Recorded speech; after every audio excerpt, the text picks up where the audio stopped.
अस्सलाम वालेकुम व्यूअर्स, मेरा नाम है अब्दुल गफ़ार और आप देख रहे हैं Abdul Gaffar Landa market YouTube official. एक और नई वीडियो के साथ हाजिर हुआ स्पोर्ट के बंडल के हवाले से।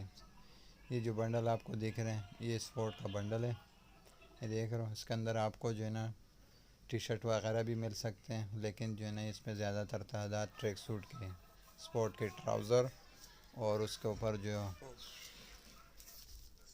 ट्रैक सूट पहना जाता है। ये देख रहे हो, स्पोर्ट लिखा हुआ भी इसके ऊपर। स्पोर्ट के ट्रैक सूट का बंडल है ये। ट्राउज़र इसके अंदर आपको मिलेंगे और टी शर्ट मिलेंगे और उसके अपर मिलेंगे, स्पोर्ट अपर ट्रैक सूट। ये देख रहे हो, ये ट्राउज़र है, देख रहे हो, ये ट्राउज़र है एडिडास नाइक वगैरह का। स्पोर्ट का ये बंडल है, यूके का जो है ना डायरेक्ट बंडल है स्पोर्ट का। स्पोर्ट ट्रैक सूट का बड़ा बंडल है, देख रहे हो, ये बंडल पड़े हुए, ये देख रहे हो, स्पोर्ट लिखा हुआ भी इसके ऊपर। यूके का जो है ना डायरेक्ट है, मैं देख रहा हूँ, माल बिल्कुल साफ़ सुथरा माल है। अगले वीडियो के लिए इजाज़त दीजिए। अल्लाह हाफिज़। स्पोर्ट ट्रैक सूट का बंडल है।